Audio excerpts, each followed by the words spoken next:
गेले 2 दिवस सुपर्णा सगुणची वाट बघत होती. पण सगुण आला नव्हता. त्यांनी फोनही केला नव्हता. त्यामुळे सुपर्णा मनातनं काहीशी अस्वस्थ झाली होती. मनातून तिला सगुणचा रागही येत होता. त्याला जर आपली पर्वा नाही तर आपण तरी त्याची कशासाठी वाट बघायची. आला तर येईल, नाही तर गेला उडत. असं एकीकडे मनाशी म्हणत असतानाच दुसरीकडे ती रोज आज त्याचा फोन नक्की येईल अशी स्वतःचीच समजूत घालत होती. त्या दिवशी सगुणच्या आग्रहाखातर तिने सलवार कुर्ता घातला होता. पण सगुण भेटल्यावर त्याने तिच्या त्या ड्रेसवर कसलीही टीका टिप्पणी केली नव्हती. ती त्या ड्रेसमध्ये किती सुंदर वगैरे दिसते असं काहीही तो बोलला नव्हता. एका शब्दानंही कसलाही अभिप्राय त्यांनी व्यक्त केलेला नव्हता. पण जे बोलला नव्हता ते भाव मात्र त्याच्या डोळ्यातनं स्पष्टपणे तिला जाणवले होते. जेव्हा केव्हा तो तिच्याकडे बघत होता तेव्हा अगदी टक लावून तिच्याकडे बघत राहिला होता. त्याच्या डोळ्यातले ते भाव बघताना सुपर्णाला एक जाणीव अगदी तीव्रतेनं झाली होती. तिच्याकडे बघणाऱ्या त्याच्या डोळ्यात केवळ प्रशंसा नव्हती. तिच्या देखणेपणाविषयीचं केवळ कौतुक नव्हतं, तर आणखीन काहीतरी होतं. असं काही की जे बघताच तिच्या अंगावर रोमांच उभे राहिले होते. ते आणखीन काहीतरी सुपर्णाला विलक्षण हवंसं वाटलं होतं. एक विचित्र अनुभूती तिच्या मनावर व्यापून राहिली होती. अशी अनुभूती आजवर तिने अनुभवलेली नव्हती. सगुणमधला पुरुष प्रथमच तिला जाणवलेला होता. जाणवला होता आणि भावलाही होता. तिच्यातल्या तारुण्यसुलभ भावनांना त्यांनी कुठेतरी स्पर्श केला होता. काल ऑफिसमधनं येताना तिने आपल्यासाठी आणखीन 2 पंजाबी ड्रेस खरेदी केले होते. एक गुलाबी रंगाचा, दुसरा फिक्कट निळ्या रंगाचा. गेली 2 दिवस ती काठीचा आधार न घेता ऑफिसमध्ये गेली होती. सुपर्णात झालेला हा बदल डॅडी आणि मम्मी अगदी लक्षपूर्वक बघत होते. आपली पोरगी प्रेमात पडली आहे हे त्यांच्या कधीच लक्षात आलं होतं आणि त्याचा त्यांना मनापासून आनंदही झाला होता. फक्त डॅडींना एकच चिंता वाटत होती आणि त्या चिंतेनं ते काहीसे अस्वस्थ झाले होते. सुपर्णा काठीच्या आधाराशिवाय फिरत होती हीच त्यांच्या दृष्टीनं चिंतनीय बाब होती. कारण डॉक्टरांनी अगदी स्पष्ट शब्दात दिलेली सूचना त्यांना आठवत होती. आपल्या पोलिओग्रस्त पायावर अतिरिक्त जोर दिल्यास तिच्या कमरेजवळच्या मणक्याला इजा पोचण्याची शक्यता डॉक्टरांनी बोलून दाखवली होती. आणि त्यासाठी तर डॉक्टरांनी तिच्या हातात काठी दिली होती. याच गोष्टीचा इशारा त्यांना सुपर्णाला द्यायचा होता, पण तो कसा द्यावा तेच त्यांना कळत नव्हतं. नुकताच कुठं जीवनात रस घ्यायला लागलेल्या सुपर्णावर आपल्या या बोलण्याचा काय परिणाम होईल याची त्यांना भीती वाटत होती. आपल्या या इशाऱ्यावर पुन्हा ती कानकोंडी झाली तर. आणि याच विचारानं गेले 2 दिवस ते अस्वस्थ झालेले होते. पण हा इशारा तिला देणंही आवश्यक आहे असं त्यांना वाटत होतं. सुपर्णा जेव्हा संध्याकाळी ऑफिसमधनं आली तेव्हा तिने गुलाबी रंगाचा सलवार कुर्ता घातला होता. त्या ड्रेसमध्ये ती विलक्षण सुंदर दिसत होती. शमासारखीच किंबहुना शमापेक्षा कणभर जास्तच सुंदर दिसत होती. त्या वेशात ती काहीशी अल्लड वाटत होती. वयाच्या मानानं आणखीन तरुण दिसत होती. तिला बघताच मम्मीने आपल्या हातातल्या सुया बाजूला ठेवल्या, डॅडींनी पुस्तक बाजूला ठेवलं आणि एक सिगार पेटवला.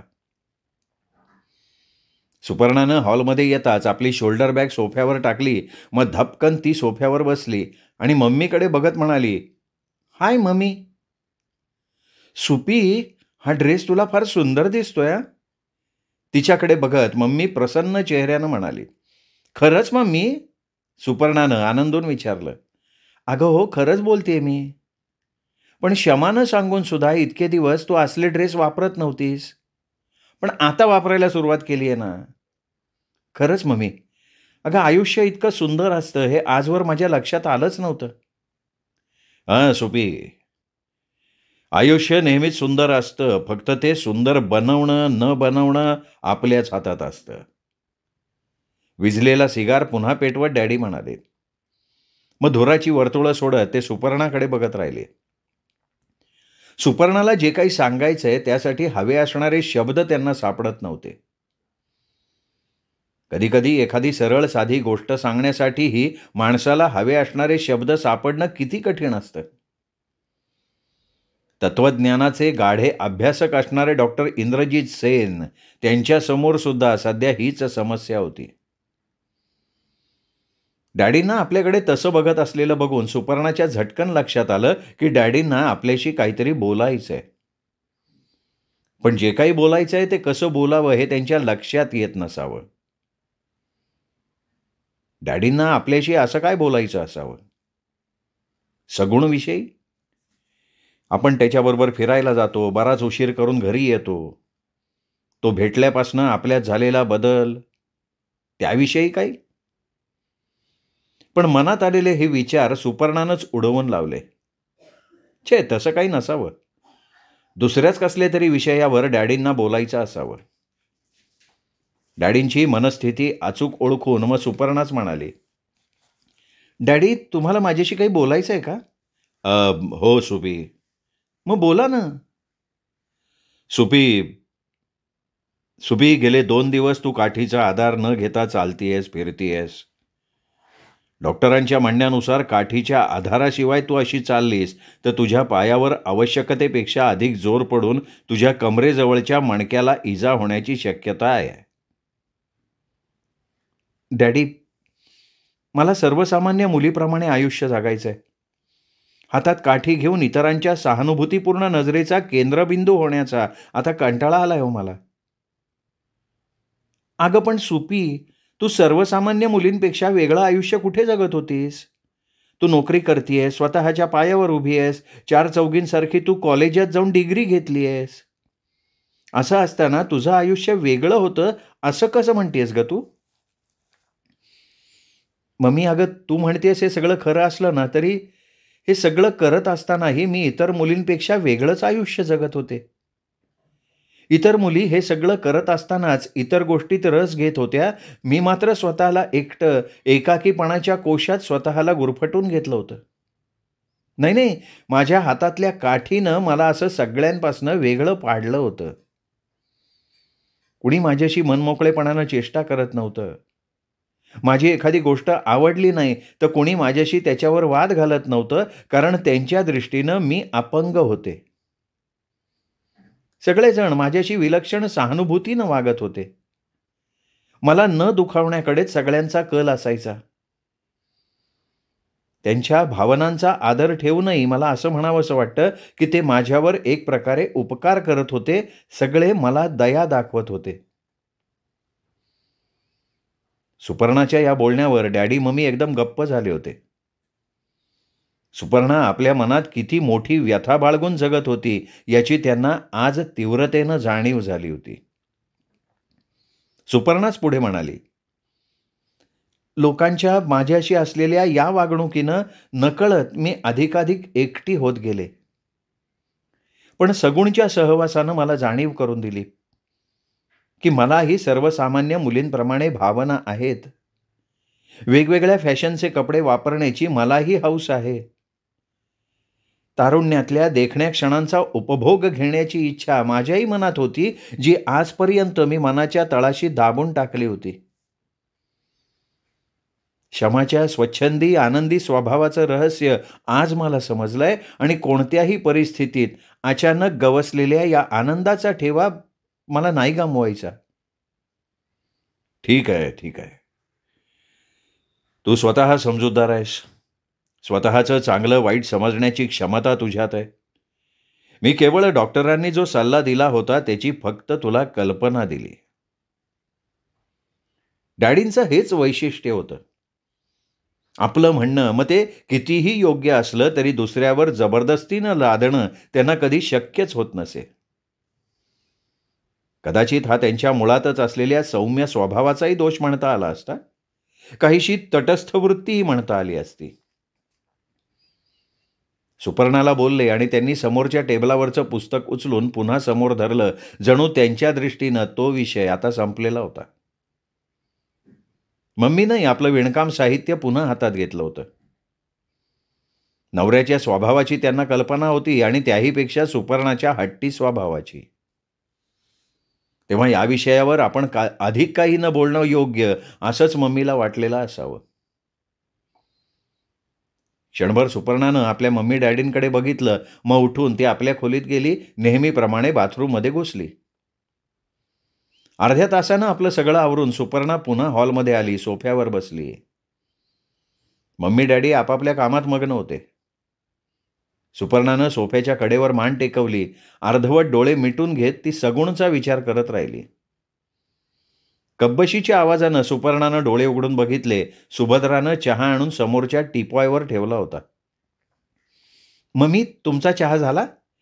सोफ्यावर नीट उठून बसत सुपर्णानं विचारलं. हो, झाला. सुपर्णानं चहाचा कप उचलून घेतला. एक घोट घेत मग सुभद्राकडे बघत तिने विचारलं, सुभद्रा, माझा फोन वगैरे आला नव्हता ना? नाही ना बेबीताई. सुभद्राच्या त्या उत्तरानं सुपर्णा काहीशी उदास झाली. काही न बोलता ते चहाचे घुटके घेत राहिले. त्याचवेळी फोनची बेल वाजली. फोन डॅडींच्या जवळ होता. त्यांनीच रिसिव्हर उचलला. हॅलो. सुपर्णा चहा पिता पिता मध्येच थांबून डॅडींकडे बघत राहिली. हा फोन सगुणचा तर नसावा. कोण? शमा? हां, ठीक आहे, ठीक आहे. फोन शमाचा आहे हे समजतात सुपर्णाचा चेहरा पुन्हा उतरला. ती चहाचे गुटके घेत राहिले. डॅडी फोनवर शमाशी बोलत होते. हां, तीही ठीक आहे. हो, देतो, ती इथेच आहे. असं म्हणत डॅडींनी रिसिव्हर बाजूला ठेवला आणि मग सुपर्णाकडे बघत म्हणाले, सुपी, शमाला तुझ्याशी बोलायचं आहे. सुपर्णानं चहा संपवला, कप टिपॉयवर ठेवला. मग पुढे सरकून तिने रिसिव्हर उचलला. हॅलो शमा. हां, मी ठीक आहे. नाही, 2 दिवसांपासून त्याची भेट नाही झाली. हां, हो, काठीशिवाय मी आता आरामात चालू शकते. Oh, thanks for saying a nice thing. हो, सगुण आला तर आम्ही नक्की येऊ. ओके. नाही नाही, माझा तसा काही प्रोग्राम नाही आहे. अच्छा, ठीक आहे, बाय. सुपर्णानं फोनचा रिसिव्हर पुन्हा क्रेडलवर ठेवला. त्याचवेळी दारावरची कॉलबेल वाजली. सुभद्रा दार उघडायला गेली. सुपर्णा पुन्हा आळसावल्यासारखी सोफ्यावर बसली. साहेब, बाहेर एक साहेब आलेत. सगुण नाव आहे त्यांचं. सुभद्रानं येऊन डॅडींना सांगितलं आणि ते ऐकताच सुपर्णा लगेच सोफ्यावर सावरून बसली. तिच्या चेहऱ्यावरची उदासी झटकली गेली. त्यांना आत घेऊन ये, डॅडींनी सुभद्राला सांगितलं. सगुण आत याचाच डॅडी आणि मम्मीनं उभं राहून त्याचं स्वागत केलं. सुपर्णा मात्र काहीच न बोलता तशीच बसून राहिली. ती मुद्दाम त्याच्याकडे दुर्लक्ष करत होती. गेल्या 2 दिवसांपासून आपण याच्या फोनची वाट बघत होतो. त्याला भेटण्यासाठी उत्सुक झालो होतो आणि हे महाशय आज उगवत होते. सुपर्णाला मनातनं त्याचा राग येत होता, पण तो स्वतःहून घरी आल्यामुळे तिला मनातनं आनंदही झाला होता. डॅडी सगुणशी गप्पा मारत होते. डॅडींनी त्याला विचारलं, सगुण साहेब, तुम्ही मॉडर्न आर्ट वगैरे नाही ना काढत? सगुण हसला आणि म्हणाला, नाही सर, मी फक्त लँडस्केप आणि पोर्ट्रेट बनवतो. मॉडर्न आर्ट बनवण्यासाठी किंवा ती समजण्यासाठी लागणारी संवेदनशीलता माझ्याकडे नाही आहे. तशी मॉडर्न आर्ट हाही आर्टचाच एक प्रकार आहे. डॅडी त्याच्यावर काहीतरी बोलणार होते, पण मध्येच स्त्रीसुलभ उत्सुकतेनं मम्मी म्हणाली, सगुण साहेब, आमच्या सुपीचं एक देखणं पोर्ट्रेट तुम्ही का नाही बनवत? मी कधीचा तयार आहे, पण सुपर्णानं त्यासाठी सीटिंग द्यायला हवं ना. नाही ग मम्मी, सीटिंग वगैरे द्यायची भानगड माझ्याकडनं होणार नाही. सगुण, तू हेच सगळं बोलण्यासाठी आलायस का? नाही नाही, मम्मी म्हणाल्या म्हणून मी हा विषय काढला. मी तर तुला हे सांगायला आलो होतो की मी, माझे 2 मित्र, डॉक्टर शमा आणि वकील साहेब, आम्ही सगळ्यांनी मिळून पिकनिकचा एक प्रोग्राम अरेंज केलाय. तुझ्या वतीनं तू येणार अशी मी हमी दिलेली आहे. शनिवारी म्हणजे उद्या रात्री आपण इथून निघणार आहोत आणि तेच सांगायला मी आलो होतो. सगुणनं घाईघाईनं खुलासा केला. सुपर्णाच्या मनात आलं त्याला म्हणावं की माझ्या वतीनं हमी भरण्याचा अधिकार तुला दिला कोणी? काही येणार नाही मी पिकनिकला. जा, तुला जायचं असेल तर. पण अर्थातच सुपर्णाचा हा राग तो 2 दिवस न भेटल्यावरचा होता. म्हणूनच तसं काही न बोलता तिने फक्त कपाळावर आठ्या घालत त्याच्याकडे बघितलं. पण सगुणच्या चेहऱ्यावर तिच्या कपाळावरच्या आठ्यांचा कसलाही प्रभाव पडला नव्हता किंवा त्या आठ्यांचा नेमका अर्थ लक्षात आल्यामुळेही असेल, सुपर्णाचा हा राग वरवरचा हे त्याच्या लक्षात आलेलं असावं. आणि म्हणूनच तिच्याकडे रागानं दुर्लक्ष करत तो म्हणाला, सुपर्णा, चल आज आपण नाटकाला जाऊया. छबिलतासमध्ये एक नवीन प्रायोगिक नाटक आहे. मी तिकीटं घेऊन आलोय. नाटक संपल्यावर आपण बाहेर जाऊ. मी टॅक्सी बोलवू का? का बाहेर पडल्यावर टॅक्सी करायची? तशी मी माझी मोटरसायकल आणली आहे, पण आपण टॅक्सीनंच जाऊ काय?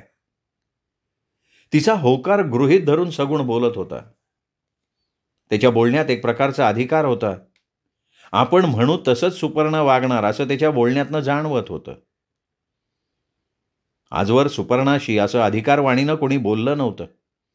प्रत्येकजण तिच्या कलानं वागायचा प्रयत्न करत होता आणि म्हणूनच सगुणच्या त्या आपलेपणाच्या अधिकाराची तिला मनातनं खूप गंमत वाटत होती. मनातून तिला आपल्यावर गाजवत असलेल्या त्याच्या अधिकाराचा राग येत होता आणि बरं सुद्धा वाटत होतं. पुन्हा एकदा तिच्या मनात आलं की त्याला म्हणावं, मला विचारल्याशिवाय तू तिकीटं का काढलीस? मी तुझ्या शब्दावर नाचावं असं तू का गृहीत धरलंयस? काही मला नाटका बिटकाला यायचं नाही, जातो एकटा. पण अर्थातच सुपर्णा तसं काही बोलली नाही. नकळत ती बोलून गेली, ठीक आहे सगुण, तू टॅक्सी बोलव, तोवर मी चेंज करून येते. सगुण साहेब, तुम्हाला ड्रायव्हिंग येतं का? डॅडींनी विचारलं. हो येतं की, माझ्याकडे ड्रायव्हिंग लायसन्स सुद्धा आहे. दाऊद साहेबांनी मला ड्रायव्हिंग शिकवलं, लायसन्स सुद्धा त्यांनीच काढून दिलं. मग तुम्ही माझी कार घेऊन जा, चालेल? पण मी माझी मोटरसायकल आणली आहे. असू दे, मोटरसायकल इथे ठेवून जा. ठीक आहे. सुपर्णा उठून चेंज करण्यासाठी आपल्या खोलीत गेली. डॅडी आणि मम्मी पुन्हा गप्प बसले. तसेही ते तासनतास गप्प बसू शकत होते, पण सगुणला अशी गप्प बसायची सवयच नव्हती. 4 माणसं एकत्र बसलेली असताना असं काही न बोलता एकमेकांच्या चेहऱ्याकडे बघत बसणं त्याला काहीसं विचित्र वाटत होतं. म्हणूनच डॅडींकडे बघत त्याने विचारलं, डॉक्टर साहेब, तुम्हालाही जुन्या दुर्मिळ वस्तूंचा छंद आहे? छे, नाही बुवा, मला तर पुस्तकांशिवाय इतर कसलाही छंद नाही आहे. तुम्हाला जुन्या वस्तूंचा छंद आहे? नाही, मलाही त्यात फारसा इंटरेस्ट नाही आहे.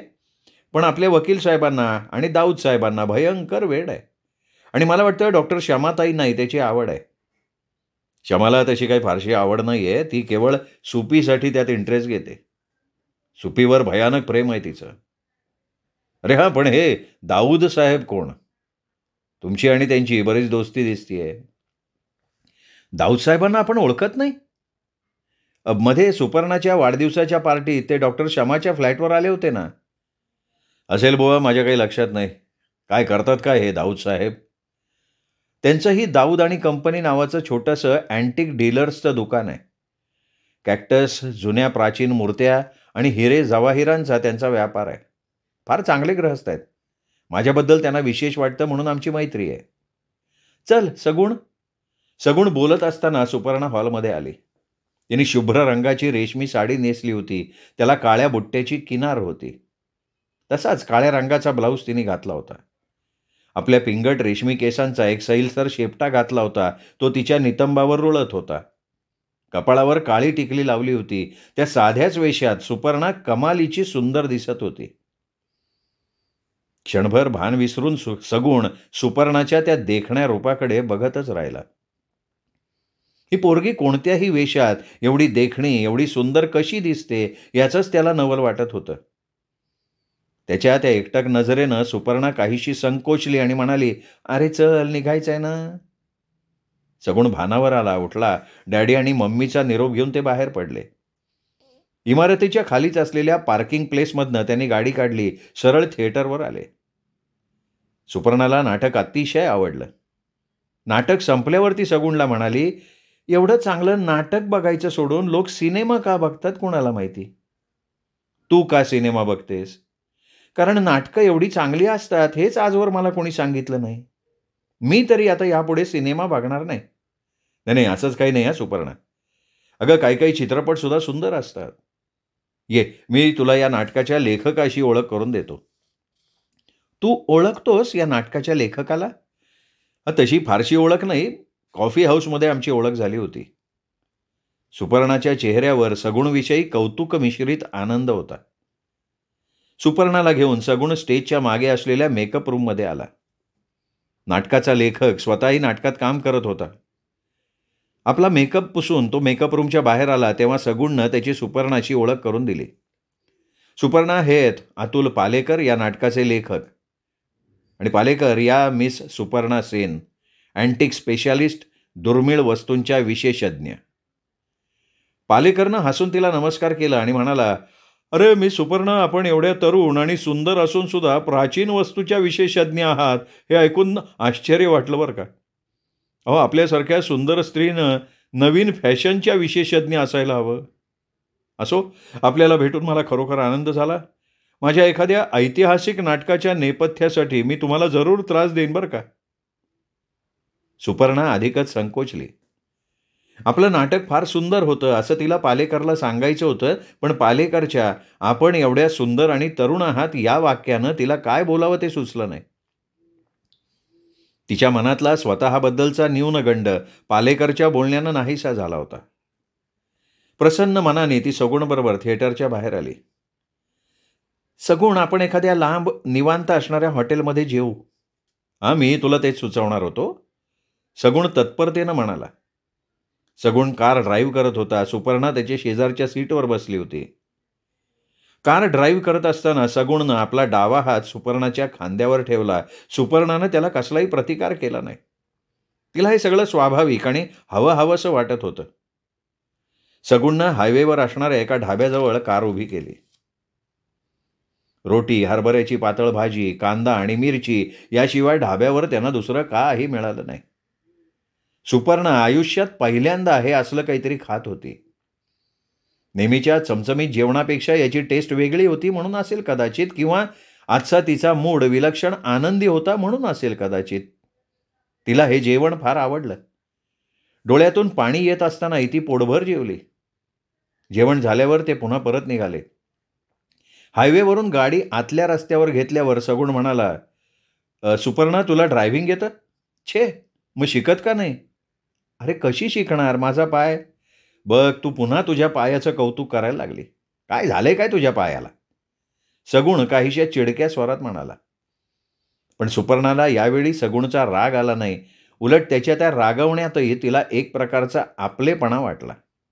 ती काहीशी हसून म्हणाली, अरे बाबा, असं चिडू नकोस रे, मी शिकीन, मग तर झालं. शिकेन नाही, आत्ता तुझं ट्रेनिंग सुरू. धर, पकड स्टेअरिंग. सगुणनं कार थांबवून सुपर्णाला स्टेअरिंगवर बसवलं. तिच्या जवळ सरकून तो तिला ड्रायव्हिंग शिकवायला लागला. रस्ता मोकळा होता. सुपर्णानं स्टेअरिंग सांभाळलं आणि कार हळूहळू पुढे सरकायला लागली. दुसऱ्या दिवशी सुपर्णा बऱ्याच उशिरा उठली. काल रात्री जवळजवळ 12:30-1च्या सुमाराला सगुणनं तिला घरी सोडलं. कार पार्किंग प्लेसला लावून आपली मोटरसायकल घेऊन तो निघून गेला होता. सुपर्णा विलक्षण प्रसन्न होती. नुसतीच प्रसन्न नव्हे तर सगुणचा सहवास तिला आता हवाहवासा वाटायला लागला होता. इतके दिवस आपण या सुखाला, आनंदाला वंचित राहिल्याबद्दल ती आता स्वतःलाच दोष देत होती. सगुण म्हणतो ते खरं आहे, आपण उगाचच आपलं दुःख कुरवाळत राहिलो होतो हे तिला आत्ता पटलं होतं. सुपर्णा उठली तेव्हा 10 वाजून गेले होते. आता ऑफिसला जाणं शक्य नव्हतं. उठल्याबरोबर तिने सोहराब अंकलला फोन केला. आज ऑफिसला येऊ शकत नाही कळवून टाकलं. मग तिने सुभद्राला आपला फोन वगैरे आला होता का म्हणून विचारलं, तर सुभद्रानं तिला सांगितलं सकाळपासून सगुणचा 3-4 वेळा फोन आला होता. स्नान वगैरे उरकून सुपर्णा चहा घेत असताना पुन्हा फोनची बेल वाजली. फोन सगुणचाच होता. सुपर्णानं आज आपण रजा घेतल्याचं सांगितल्यावर सगुणनं तिला सांगितलं की पिकनिकला त्यांच्याबरोबर डॉक्टर शमा आणि रमाकांत सुद्धा येणार आहे. संध्याकाळी 6:30-7च्या सुमाराला सगुण स्वतः तिला न्यायला येणार होता. सुपर्णानं दुपारपर्यंतचा वेळ कसा तरी काढला. मग दुपारचं जेवण झाल्यावर ती पुन्हा झोपली. संध्याकाळी 5:30च्या सुमाराला उठली, स्नान केलं. मग 6:30पर्यंत आपलं सगळं आवरून ती हॉलमध्ये आली. सगुणची वाट बघत बसून राहिली. मम्मी आणि डॅडी तोपर्यंत आले होते. मम्मी, सगुणबरोबर आज मी पिकनिकला जाणार आहे. शमा आणि रमाकांतही आहेत बरोबर. सगुणनं कालच त्याची कल्पना दिल्यामुळे मम्मी डॅडीनी त्याबद्दल तिला जास्त काही विचारलं नाही.